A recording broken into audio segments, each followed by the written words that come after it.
Olá, seja bem-vindo, seja bem-vinda. Programa Olhares, deixando sua tarde ainda melhor. Mês de março, né, gente? Coisa boa, dia 1º de março. A gente junto, muito importante ter a sua audiência, sua companhia, nosso agradecimento de toda a equipe do Olhares. Hoje a gente vai dar dicas pensando na sua saúde, saúde principalmente dos ouvidos. Vamos tirar dúvidas sobre a limpeza de ouvidos, como é que deve ser feita. Vamos falar também sobre a importância das abelhas no meio ambiente, uma importância que vai muito além da produção do mel. Hoje também tem participação de Selma Light. Selma, qual é o assunto de hoje? Então, Maria Paula, hoje eu venho com uma história de amor linda. E que melhor do que uma história de mãe e filho. Uma história para surpreender e emocionar muita gente aqui. Que bacana, hoje também começa o prazo para a Receita Federal receber aí a declaração do imposto de renda. Já está com todos os documentos reunidos, separados, tudo certo? Não, né? Como bom brasileiro a gente acaba deixando mais para o final, mas é tempo de tirar suas dúvidas através do WhatsApp do Olhares, anote aí, 48 9135 8063. 9135 8063, ainda dá tempo de você mandar a sua pergunta. Vamos ter um professor de ciências contábeis aqui, vai responder ao vivo as suas dúvidas no Olhares, o que está só começando.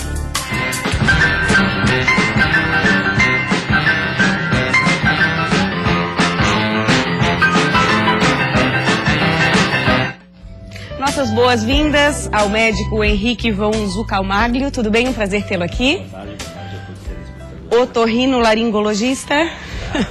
A gente vai falar sobre a importância da limpeza do ouvido. E eu começo te perguntando sobre o cotonete, né? A haste. Foi inventada para isso, para limpeza, principalmente nos bebês recém-nascidos. É uma dúvida bastante frequente das mães. Bom, Maria Paula, sim. O cotonete, na verdade, foi criado, isso consta inclusive no bulário, né, da caixa do produto, das dobras da orelha do bebê. Então, o grande problema é que muitas pessoas acabaram utilizando isso também na fase adulta, e nesse sentido nós já não recomendamos, porque ele também é causador de muitos traumas dentro do ouvido e por vezes é o causador do acúmulo de cerume dentro do canal. A haste flexível que ocasiona, de que forma, doutor Henrique? Eu vou me utilizar aqui desse pequeno modelo. É importante que se entenda que o ouvido, ele tem uma porção dividida em 3 partes: o canal externo, ouvido médio e ouvido interno. E no canal externo, na sua porção externa, aqui nessa região mais amarelinha, é onde tem a produção de cerume. Então, quando eu introduzo um cotonete com a intenção de realizar a limpeza, muitas vezes eu acabo pilando e empurrando o cerume para a porção mais interna do canal. E aqui dentro já fica mais difícil do ouvido produzir a sua autolimpeza. E a partir deste momento nós começamos a ter o verdadeiro acúmulo de cerume dentro do canal externo. Eu queria que você explicasse mais sobre essa capacidade de autolimpeza do ouvido. Pensando assim, então, não há necessidade de ficar limpando sempre? Isso é muito importante que as pessoas entendam. O ouvido, ele foi criado de uma forma autolimpante. Como é que isso ocorre? A pele que nasce a partir da sua porção mais interna, junto ao tímpano, vem numa troca de dentro para fora, carregando consigo tudo que está na sua superfície. Portanto, esse é o mecanismo natural de limpeza do ouvido. Toda vez que eu introduzir algum objeto externo que adentre este canal, eu acabo mudando este sentido, e por vezes acabo traumatizando essa pele, e que traumatizada tem o seu trabalho paralisado. E a partir daí é que eu vou ter o acúmulo de cerume. Tanto é que no nosso consultório, a grande maioria dos pacientes que exigem uma limpeza periódica tiveram no seu passado recente o uso crônico das hastes flexíveis para tentativa de limpeza. E aí acaba necessitando de uma limpeza mais especializada em consultório. Exatamente, porque uma vez que o indivíduo começa a ter um acúmulo, isso por vezes acaba sendo repetitivo, periódico, o mecanismo autolimpante ele para de funcionar E aí nós recomendamos, neste caso, aí sim, uma vez que o indivíduo sinta o ouvido cheio, o ouvido a sensação que nós chamamos de plenitude auricular, um ouvido que está obstruído, que ele procure um médico otorrinolaringologista especializado nesse trabalho de ouvido, para que promova uma limpeza adequada, o que habitualmente é feito simplesmente com uma duchinha de água morna. Tá, mas via de regra, a gente pode dizer então que não precisa fazer essa limpeza interna. Via de regra, não deve ser feita. Tá. O que eu recomendo é sim, os pacientes, mas Henrique, eu saio do banho, fica aquele úmido, fica aquela sensação. O que eu recomendo aos pacientes no consultório seria, saiu do banho, seca-se a orelha externa com a toalha e, se necessário, 2 ou 3 dobrinhas de papel e com o dedo indicador, aonde o dedo alcançar é onde ele deve chegar, não mais do que isso. Só para tirar aquele incômodo que está úmido. Exatamente. Você falou nessa questão de limpeza, eu queria aproveitar a sua presença, colocação de uma gotinha pequenininha de álcool dentro do canal auditivo, vale em casos da pessoa que mergulhou na piscina ou no mar, ou que até mesmo depois do banho ficou aquela sobrinha de água? Olha, Maria Paula, é interessante a tua colocação, até porque existem muitas pessoas que surfam periodicamente aqui na nossa cidade, que nadam periodicamente. Nesses casos, e não relacionado ao cerume, relacionado sim ao acúmulo de água no ouvido, o indivíduo que foi para o mar e voltou com aquela sensação de que está com água no ouvido, nesses casos eu recomendaria. Inclusive, nós orientamos no consultório em receita o que nós chamamos de álcool boricado, que é um álcool associado a boro, que seria o mais indicado como um secante do ouvido. Tá, e no caso da terceira idade, em que momento as pessoas devem procurar um otorrino para ver se é preciso fazer essa limpeza? A gente sempre orienta os indivíduos de terceira idade, eles costumam ter uma troca de pele mais lentificada e, consequentemente, isso facilita o acúmulo de pele e, por consequência, o cerume.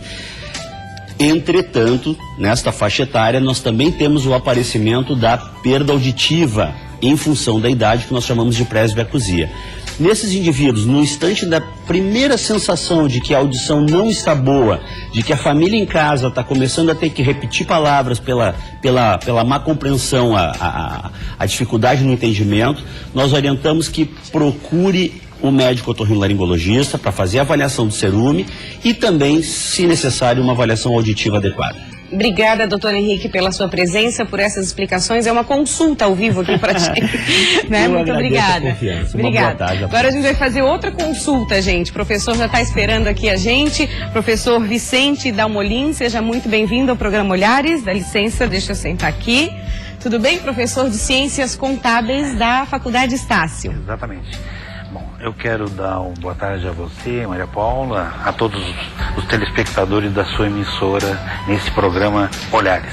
Nossa, muito obrigada pela sua participação. Vamos começar tirando dúvidas já de quem está participando através do WhatsApp. Você ainda pode mandar sua pergunta, dá tempo, 9135-8063, 9135-8063, nosso canal direto com você. Vamos começar respondendo essa questão. Ele diz o seguinte, professor: sou italiano, moro no Brasil desde 2013. Preciso declarar imposto de renda, no caso de estrangeiros? Sim. Se ele fixou residência no Brasil, está na condição de residente, ele tem que declarar já desde 2013. Ah, tá. Essa é uma das condições que obriga anterior a esse ano, não? Sim, no momento em que ele fixou residência no Brasil, que ele adquiriu a condição de residente, ele passa a ser obrigado a apresentar declarações. Ah, independente do ano. Isso. Tá. A próxima pergunta é a questão do atraso. Mal começou o prazo, o pessoal já está querendo saber o que acontece se atrasar. O último dia é dia 29 de abril, às 11h59. Exatamente. Se a pessoa não conseguir, por qualquer razão, não conseguir entregar no prazo, o que acontece? Bem, quem não entregar no prazo está sujeito à aplicação de uma penalidade, né? Uma multa que é equivalente a 1% do imposto devido, né? Por mês de atraso, né? E essa multa tem um valor mínimo fixado, né? De R$ 165,74. Quer dizer, se na aplicação sobre o imposto devido de 1% resultar num valor inferior, prevalece então essa multa mínima de 165,74. Tá, nosso telespectador de Tubarão está perguntando sobre a questão de incluir CPF de dependentes. É uma novidade esse ano, né, professor? Sim, esse ano surgiu essa novidade com relação a menores de 14 anos, né? Que até então era dispensado de se colocar o CPF. A partir desse ano é obrigatório. Também se no programa não vai validar.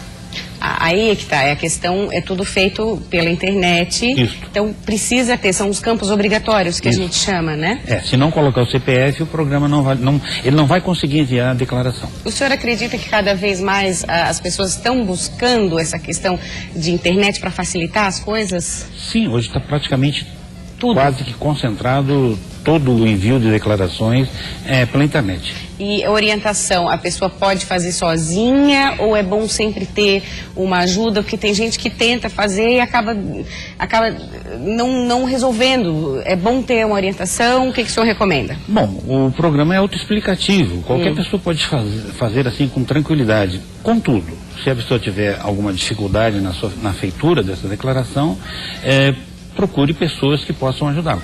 Nós, na Estácio, estaremos agora no mês de março, no dia 12 haverá uma palestra, é um sábado, das 9 às 10 haverá uma palestra sobre o imposto de renda, pessoa física.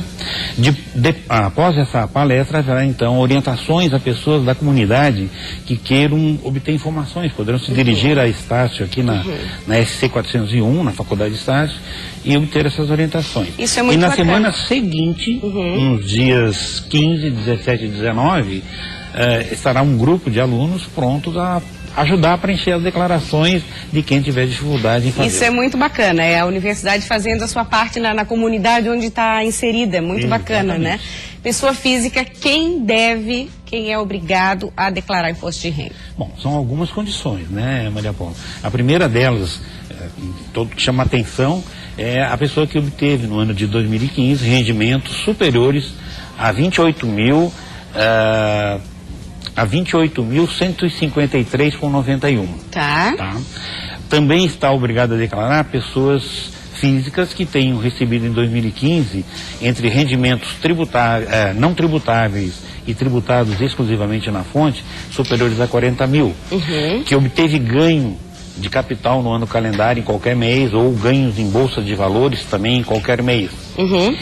Também é obrigado a declarar isso que nós conversamos há pouco, quando a pessoa passa a ser residente no país. Não importa o mês, ele tem que começar a declarar a partir de então. Pessoas que tenham bens e direitos em 31 de dezembro em valores superiores a 300 mil. Então tem uma série de situações que obrigam a declaração. Também pessoas que tenham optado pela isenção do ganho de capital no caso da venda de um imóvel residencial com o intuito de compras até 180 dias. Tá, professora, eu vou pedir licença para a gente responder mais uma telespectadora de Joinville. Ela pergunta: mensalidade escolar dos meus filhos, posso deduzir da minha declaração? A mensalidade que ela fala é a mensalidade paga à instituição pelo ensino. Isso. Sim, pode como despesa de instrução, pode ser deduzido, sim, desde que esses filhos sejam seus dependentes, que não estejam na declaração, por exemplo, do marido.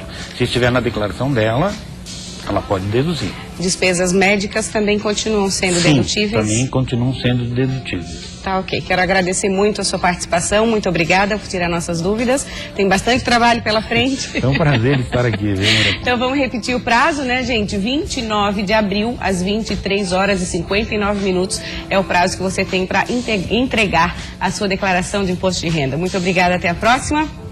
Chegando aí, Selma Light, numa entrevista super bacana. Quero acompanhar agora bem de perto, Selma. É isso aí, Maria Paula. Primeiramente eu quero mandar um beijo para todo mundo que participou esse final de semana aí da parada de São José, ó. Beijão, mais uma luta contra o preconceito aí. Eu fiquei sabendo notícias incríveis aí que me passaram da parada de São José. E hoje eu vou conversar com duas pessoas que têm uma história muito legal que eu tive o prazer de conhecer no carnaval, que é a história de uma mãe e um filho. Uma mãe que tem a sorte de ter um único filho, um filho e uma filha. Os dois juntos, né? Os dois juntos. Os dois. Então eu vou conversar com a dona Andréia e vou conversar com a Soraya Outback. Ela que é famosa em Floripa, drag queen, conhecidíssima em Floripa. E está aqui com a sua mãe. Tudo bom, dona Andréia? Tudo bem, uma boa tarde a todos. Tá? Pra quem não me conhece, eu sou a Andréia, a mãe da Soraya, né, que já conhece a e a mãe do Ian. Então, isso é muito legal, porque a senhora fala dos dois em uma única pessoa, Sim. né? As pessoas que estão em casa muitas vezes ficam se perguntando a diferença entre uma transexual, uma travesti e uma drag queen. A drag queen é uma manifestação artística, onde um artista, homossexual ou não, cria um personagem e leva esse personagem a divertir as noites, as boates, fazer show em teatros, onde for convidado para fazer a sua animação. E a Soraya Outback é uma dessas artistas, que é o personagem do Ian, Isso. né? E a Soraya, como se identifica? Soraya, você é gay, você é lésbica, você é o quê? Sim, sou gay. Você é um menino gay. Ah, então tá, pra quem tá entendendo em casa, entender melhor um pouquinho desse universo, Sim. né? Agora, como é que é pra uma mãe? A senhora sempre soube que seu filho era gay? Desde pequenininho. Como é que foi a descoberta? Aos 3 anos de idade, assim, ó, é até engraçado a história. Porque eu fui chamada no CI dele, infantil que ele frequentava. Mãe, precisa do seu comparecimento aqui com urgência para tratar assunto do interesse do seu filho, Ian. Não, cheguei lá, o que houve? Brigou? Não, mãe, nós estamos com problema com seu filho. Ele está com crise de identidade. Eu disse, mas crise de identidade? O que houve? É, mãe, que no dia da fantasia ele só quer se vestir de princesa. Super-herói, Batman, Superman, não quer. Ele quebra todos os carrinhos, briga com todos os É a meninos. Pequena Sereia, a Mulher Maravilha. Só quer brincar com as meninas, só se socializa com as meninas. Aí fui chamada, né, em apoio pedagógico, aquela coisa toda, de caminhar psicólogo. Até os 9, eu tratei no psicólogo Pensando por pressão de escola, essas coisas, mas desde o início eu sabia que ele era gay. Gay, menina, uma... aceitação. Sempre aceitei no meu coração, sempre, desde pequeno, eu sabia que era uma menina que eu tinha. Uma menina. Já. Não aceitei na ultrassom que era menino. Agora, Soraya, eu vou conversar com a Soraya, porque eu tô com a Soraya aqui na minha frente hoje, né? Soraya, como é que foi pra você chegar pra mãe e falar, olha mãe, eu sou gay? Como é que foi essa descoberta? Assim, Selma, pra mim foi um pouco complicado, assim, porque eu achava que eu ia perder o amor da mãe que eu tinha medo, assim, de ficar sozinho, de não ter o apoio dela, sabe? Mas, tipo, até o ponto que eu falei pra ela, sim, eu tinha esse medo, mas depois foi tudo tranquilo, ela me aceitou, continuou me amando, me apoiando da mesma forma. E quantos anos, mais ou menos, você tinha quando você contou pra sua mãe, você lembra? Uns 12 anos, eu acho. Mas pelo que eu fiquei sabendo, você não contou, ela foi descobrindo, né? Não, peguei uma conversinha de namoradinho no celular. Né? Aí cheguei com o celular, perguntei o que é isso aqui. Ai, não sei, mãe. O que é isso aqui? Não sei, mãe. Aí ele olhou bem sério assim pra mim, assim, não tens nada pra me contar? Não, mãe, tem certeza? Não vai deixar de me amar, mãe? Eu disse, não. Eu sempre soube que eu tinha em casa 2 zangões e 2 libélulas. Que é tu e a tua irmã mais velha. E você não vai deixar de me amar, mãe, nunca. Vem cá, me dá um abraço, a mãe te ama. Ali eu recebi o Ian, né, que era gay, nos meus braços. E agora vai fazer 2 anos, é isso, Soraya? Isso. Agora vai fazer 2 anos que nasceu a Soraya. E eu abracei, botei é a no arte colo. do Ian, mas né? no começo eu estranhei, tá? Como é que é? Aí a senhora pegou peruca, descobriu... Ah, eu piquei muito sapato, tirei muito vestido, muita peruca, muita coisa, que até eu entender a diferença, assim, ó, não tenho nada contra, eu amo a diversidade, amo todo esse povo. Até eu distinguir o que era uma drag queen e uma travesti, eu sempre dizia assim pra ele, desde pequeno, gay sim, travesti não. Não por nada, não tenho nada contra as meninas que são travesti, mas é uma vida sofrida, triste. Eu Sabia sempre que dizia ia isso, é. frequentar um problema a mais. A senhora sofreu algum preconceito por Sim, ser uma mãe sim, que assume seu sim, filho? sofro preconceito na comunidade onde eu moro. Já apanhei de homofóbico, Sério? de homem para homem. Quando ele tinha mais ou menos 13, 14 anos, né? Uma amiga pediu para ele trocar a fralda da criança, o padrinho chegou, ele estava trocando a fralda, né? Não falou aquele nome feio que ele chama os meninos que não é de gay, sai daí de perto do meu filho, que tu vai, do meu afilhado, que tu vai abusar meu afilhado.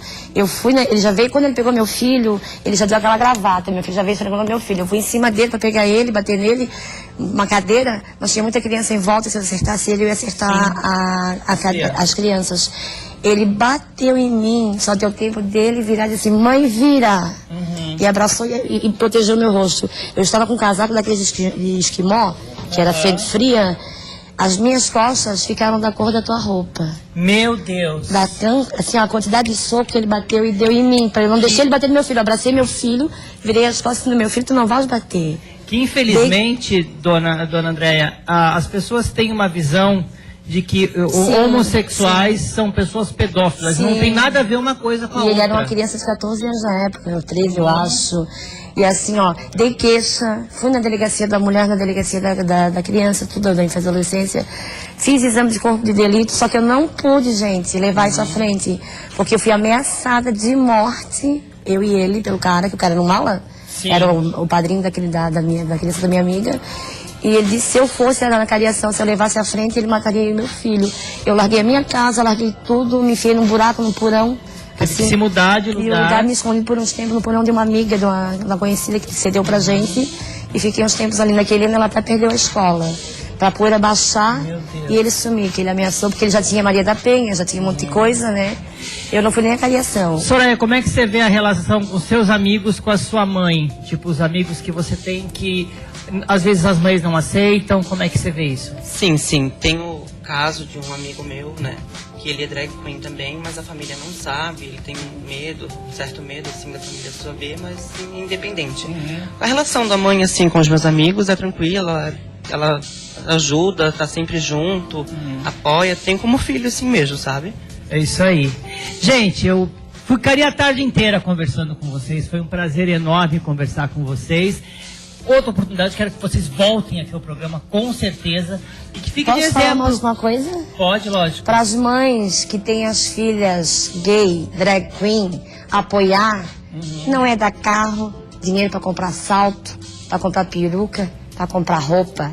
É acompanhar, é ir junto, é assistir o show, é apoiar. Eu tô aqui rouca, com a voz afônica, da maratona do fim de semana da minha filha. Atrás do show na parada. Atrás do show da parada, atrás do show no barzinho, atrás do show na boate, com meu companheiro, meu parceiro, que eu tô atualmente, que é o padrasto dele, que apoia demais também.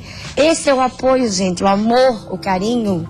Não é dar o carro zero, não é dar o salto, a peruca lá, como é que é a lace, né? Que é carésima. É dar amor, carinho, tá? Se todas as mães desse amor e carinho para os filhos homossexuais, muitos não estariam jogados na rua. O mundo seria totalmente diferente. Que essa mãe e essa filha eu amo de exemplo, né, Maria Paula? Drags. Eu amo a minha filha, primeiramente, a Soraya. E eu tenho a notícia aí que a dona Andréia vai casar e vai ter as madrinhas de honra drag queens. 7 drag queens. Vou entrar de dama de honra. É isso aí. Vai escandalizar a sociedade. Obrigada, viu, menina? Tá. Maria, com você. Um super exemplo, realmente um depoimento impactante. O amor supera qualquer preconceito. Agora a gente vai falar, gente, sobre abelhas. A gente vai falar que Santa Catarina é o segundo maior exportador de mel no Brasil.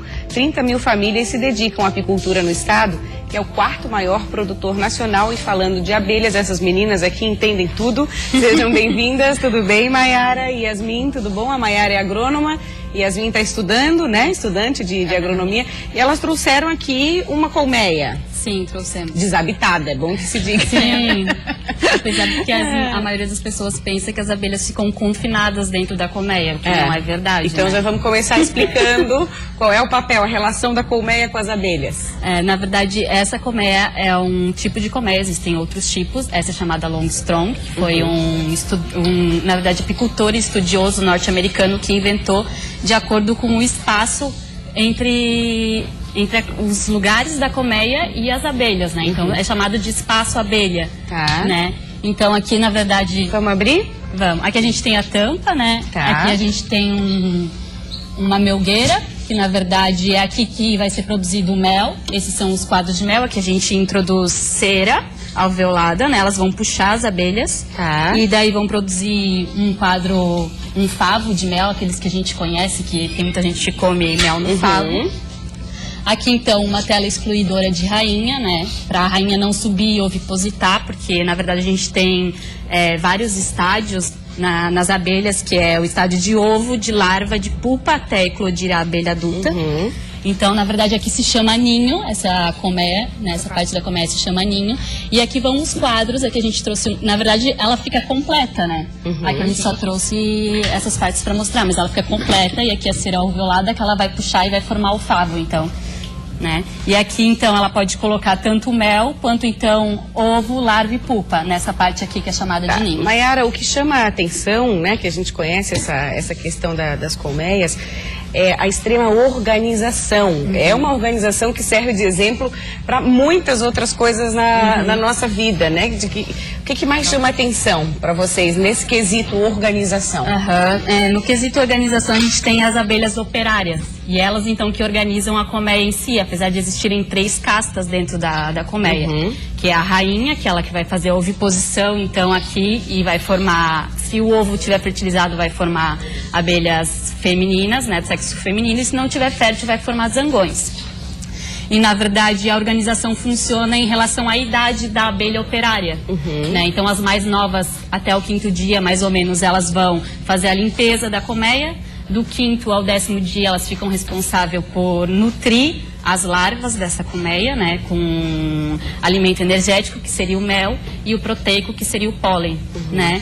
E a partir desse dia, então, do 10º ao 20º dia, ela é responsável por fazer a cera e por receber o mel das abelhas campeiras, né, que a partir dos 20 dias elas são chamadas de campeiras, então elas vão ao campo recolher o néctar e o pólen, né, e trazer para você descrevendo é um processo muito organizado, cada um faz a sua parte e a coisa funciona. Numa colmeia como essa, chega a produção de mel, produzir mel quantos? Assim, em média, uma colmeia por ano produz, se a colmeia for boa, uns 50 quilos de mel. Por ano? Tá, é bastante coisa. Elas não param de trabalhar. Não, elas não, isso só para que a gente consegue colher, né? Sem contar o que elas utilizam para alimentação das larvas e para alimentação própria. Ah, sim, que vocês conseguem colher. Qual que é a importância, na sua opinião, das abelhas? A gente está falando de mel, claro que é a função mais conhecida, mas tem uma função muito maior para o meio ambiente, né? Como é que você descreve esse trabalho? É a importância mais da polinização delas, que das espécies vegetais precisam para falar. Deu branco. Não faz nada. Na verdade, a polinização é a principal importância das abelhas, né? O pessoal pensa que é só para produzir o mel ou os outros produtos, como o própolis, a cera. Qual é o impacto no meio ambiente dessa polinização? Por que é importante? Na verdade, segundo a FAO, né, 85% de todas as plantas com flores dependem da polinização de alguma espécie de abelha. E para nossa alimentação, então, na agricultura, são 73%, segundo a FAO. É muita coisa. É muita coisa. Imagina se a gente tem uma diminuição dessas abelhas ou o sumiço dessas abelhas. Nossa, iria ser o caos, né? Na verdade, na metade do século XX, Albert Einstein fez uma previsão catastrófica. Ele disse que se as abelhas sumissem, em 4 anos, os seres humanos também sumiriam do planeta. Olha só. Então, a gente vê a importância, né? Na verdade, na agricultura, a gente vê que tem muitas espécies que necessitam muito das abelhas, né? Porque se a gente não tiver a polinização correta, ou a gente vai ter uma diminuição na produção, ou a gente vai ter a produção de frutos e... Frutos deformados. Deformados e... Meninas, quero agradecer a presença de vocês. Elas trabalham na Cidade das Abelhas, que é um ótimo passeio. Quem estiver em Florianópolis, eu recomendo, né, comprar uns produtos, conhecer mais o trabalho de vocês. Muito obrigada pela participação. Obrigada a você pela audiência. Amanhã tem mais Olhares. Você continua ligado na programação da Band Santa Catarina, chegando aí Nader Calil com o repórter Band. Obrigada pela audiência. Até amanhã.